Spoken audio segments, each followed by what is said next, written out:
Hey everyone, Justin here from the Spam Museum.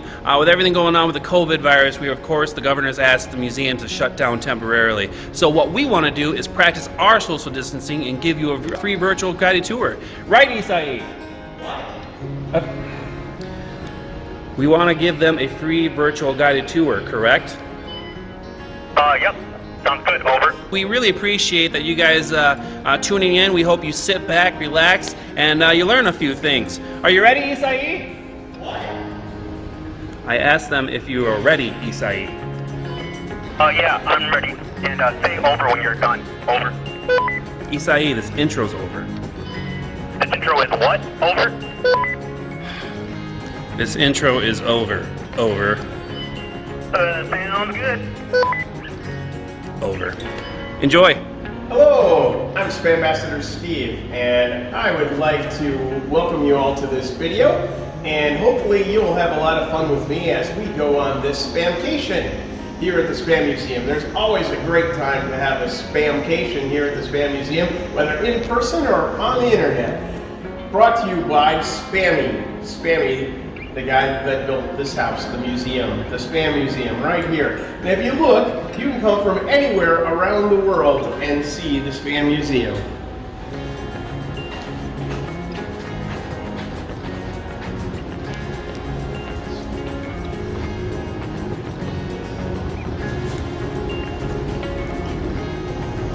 On this spamcation, let's step back in time to the history section of the Spam Museum. And if you look over here in the history section, you can see the first family. This is the Hormel family. They were the founders of Hormel, the company that we know today, the maker of Spam. And you can see all of their family photos. On the top section here, we have George Hormel and his brothers and sisters, along with his parents that you've seen here. That were the founders of the company. George was the founder. He was pictured, he was holding the book, if you saw, we pictured with his brothers. He's over here on the right-hand side with his wife Lillian as well. And then panning down a little ways, you can see George's only child and son, Jay Hormel. Jay was born in 1893, and he's pictured here. He does eventually grow out of that bucket and become a key player in the history of the company, running the company starting in the 1920s. You've got some other pictures here of the original plant in downtown Austin. Too fast. Over here in this section of the museum, we have some of the historical cans that have existed over time. We have 1927, the canned ham. That was the first canned product that Hormel came out with.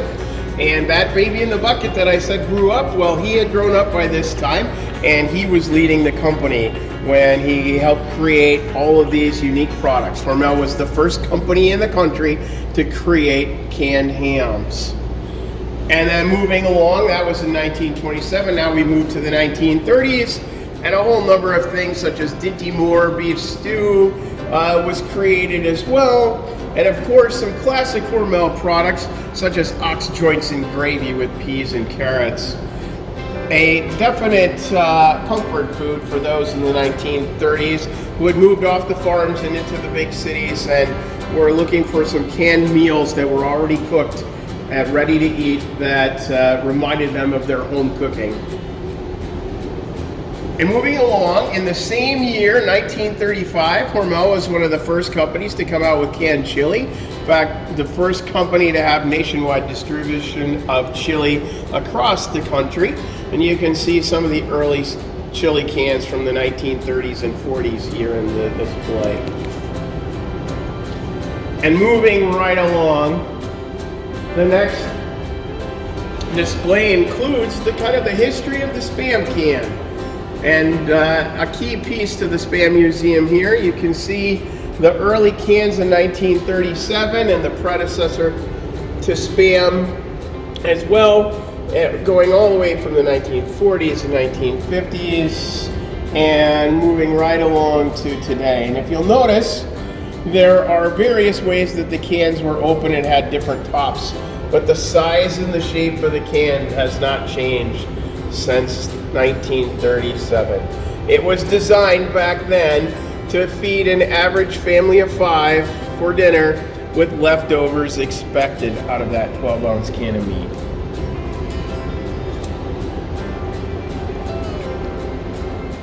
So as I was talking about Spam being developed in 1937, it became very popular in the late 1930s going into 1940. And it was so popular that the US government said, this unique product that you've made that can feed a lot of people, we need it. We need to feed a lot of people in the world. We have to feed the Allied military. So a big section of the museum here is the military section that talks mostly about World War II, but covers Hormel's involvement and association with the wars going all the way back to the Spanish-American War. So with that, let's go into the history section and explore those things.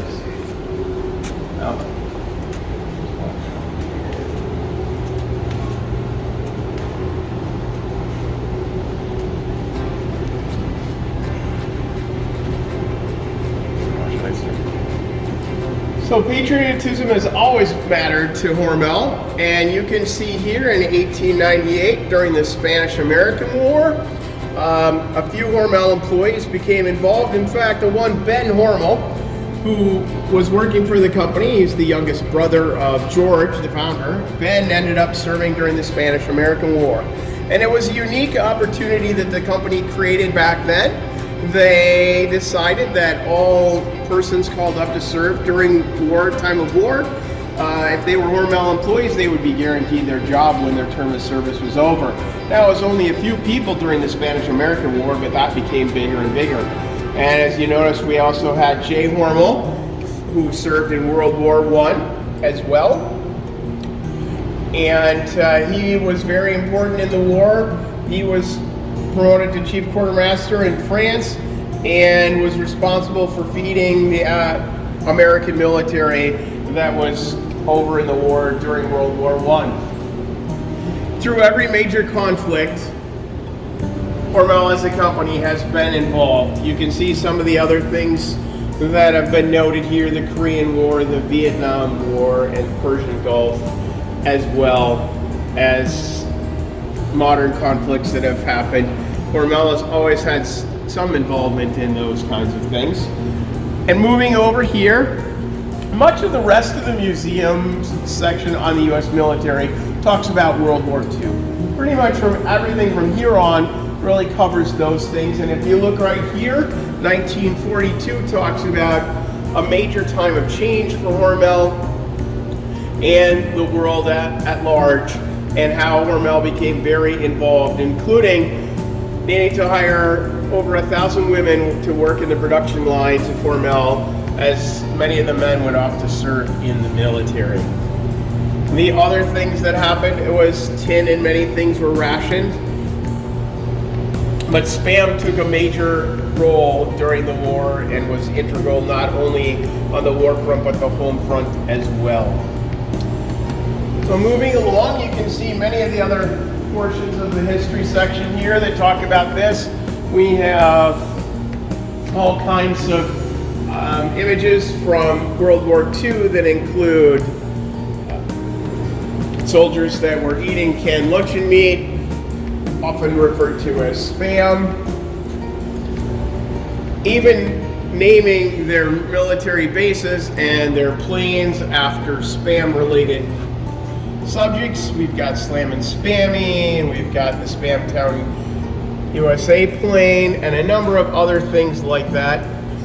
Also, you'll see letters here from J. Hormel, who was president of the company at the time, providing money for the troops that were deployed over the Christmas holiday, basically offering them an opportunity to hopefully spend it whenever they had a chance. Other portions of the museum that are very unique here in the military section. It's very, very unique that we like to celebrate this, that known government figures from across the globe have talked about their remembrance of Spam during the war. We have Nikita Khrushchev, who was quoted in his memoirs as basically saying that without Spam, the Soviet military would not have been able to feed their army.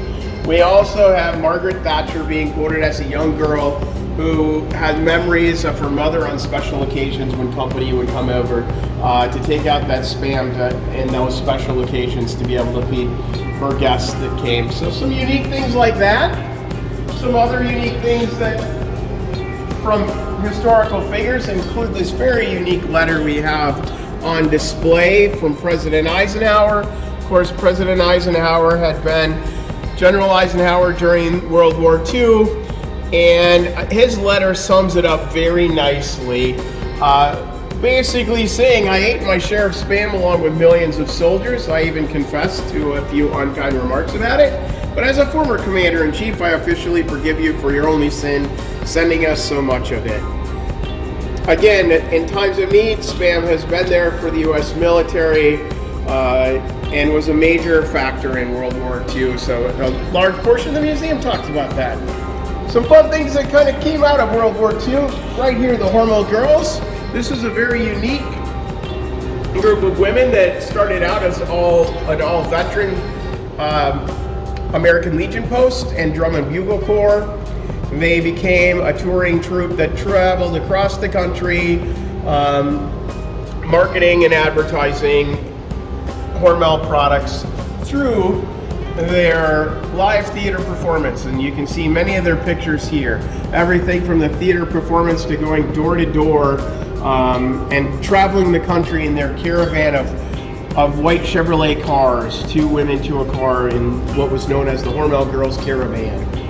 You can see there they're the only all-female American Legion Drum and Bugle Corps, with Spam Post 570 being their American Legion post, and again some other pictures from their time, either in the Drum and Bugle Corps or their stage performances.